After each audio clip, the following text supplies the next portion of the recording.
So when I was young, the mentality that I had then, a lot of young mentalities, you gotta understand how they're thinking, because this is the type of thinking that carries on into your teenage years, and then from your teenage years into your adult years, and then whatever the influences therein are.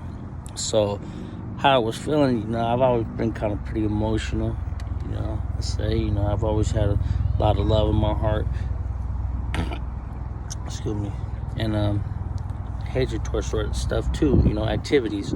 So, I never liked getting hit by my parents. That to me was like a degrading activity. I didn't like that, and it just, the stuff that I was getting hit for and got on for, and then stuff that was other people's fault, and it was just made to be my fault because, I was always in trouble, so whatever, I was the bad kid, so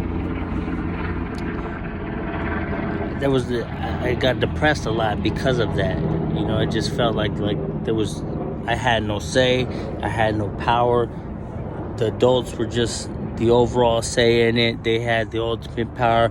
What they said goes, no matter how they were acting, it goes. And it's different nowadays because now the adult is held accountable, as to where before then an adult wasn't held accountable. It was like the adult was the adult. That was it, kid. Shut the fuck up, and that's it, And now it's not like that no more. It's the other way around. And it's like, hold on, man. When did I get a chance to have my power as an adult? I never liked that. I never liked that as a kid. Okay, I was anxious to grow up. And then once I grew up, then those were all the parents that got to learn from us children of how parenting should go, or supposed to go. So I was a damn guinea pig basically for that. Okay, just whoop my ass, just trip me any old way. So that didn't go well for me. Didn't go well for me. Once I started going to juvenile hall, I seen I could be off on my own. All I had to do in juvie was fight. I fight cats. And sometimes, I fought so much I just didn't want to fight. Didn't want to fight.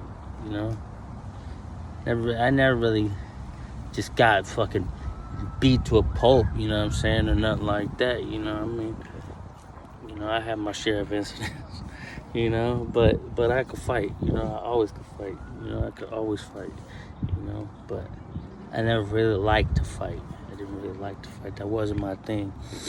More like, I had homies across the board that was cool peoples, from Pittsburgh, Antioch, Concord, that I was always cool with since I was a kid. That I knew growing up in the boys' ranch. What was that? It looked like a dead fish. Anyhow, so I thought that's a dead fish, huh? Dead, huh? Damn. Look at that. I don't know what the hell it is right here. Anyhow, so, going through those situations, it just really affected me emotionally. It just felt like, my own parents didn't care. Nobody cared. Nobody really gave a damn about me. And, so then the cops already was like looking at me like troublemaker. I can't say I wasn't getting into a lot of mischief. I was getting into a lot of mischief. I was taking my emotions out in the streets.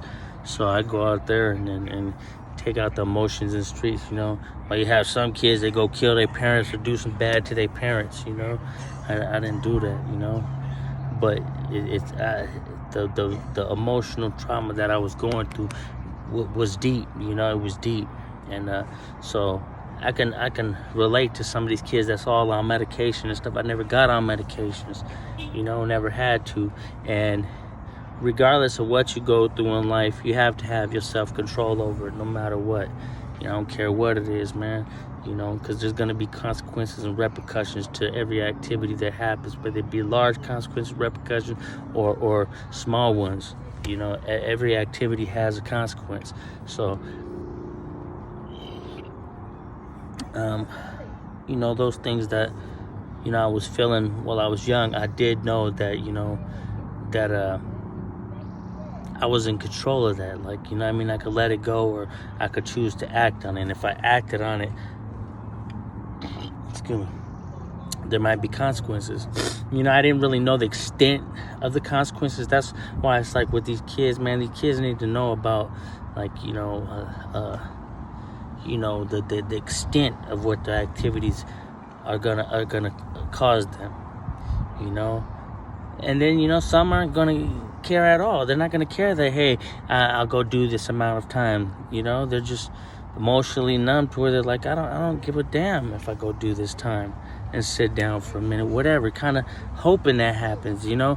I mean, you got kids that ain't got nothing. They got nothing. So it's like, shoot, in there, I'd be able to get housed. I'd be able to get some food. You feel me? Get my little, you know, health up. You know what I mean? And have my sit down time to be able to think about what I need to do when I get back out there. You know what I mean? Think about everything I did, how I did it, how I got busted, what I was getting away with, and what I can get back to. You know what I mean? What I can do better. That's what you start thinking about. So bang, you know what I mean? You start thinking about, okay, your first steps now, where you're going to go ahead and, you know, you're going to have your shelter, you're going to get your clothes, you're going to get your food. You know, you get all that stuff in order before you get out there. That way when you hit the bricks, bang, you know what to do.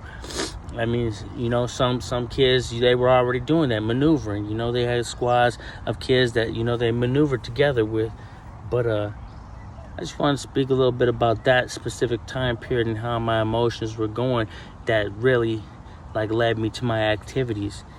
And I mean, that might not be every single kid, you know, but there might be some kids and some people, adults, you know, people that have been through the system, are in the system, you know, got somebody in the system, or even ain't been in the system and just lived a life that they could have went to the system on. You know what I mean? Maybe they do relate. Maybe y'all relate out there. Maybe nobody relates. You know, maybe that was just me. Maybe, you know, that's just me. You know, I don't know, but I'm just speaking on me and how I was feeling at that specific time, and that those emotions eventually led to bigger actions, bigger activities, bigger consequences. And we'll be speaking more about those in later sessions. I'll be speaking about my first time in juvenile hall. We'll go into that. You know, a little bit how things were going with the 3rd, 4th, 5th grades. You know, the people that I was meeting. You know, and the activities that we were doing around our neighborhood. And the things that we were seeing, you know, amongst the adults that was influences us. So, that's it, man. Peace world, man. You know, seeing it through my lenses, man. They always call me payaso because I'll be clowning, you know what I mean? I'm always clowning, and I'm still clowning, because if you can laugh at it, you can live with it, man. Church.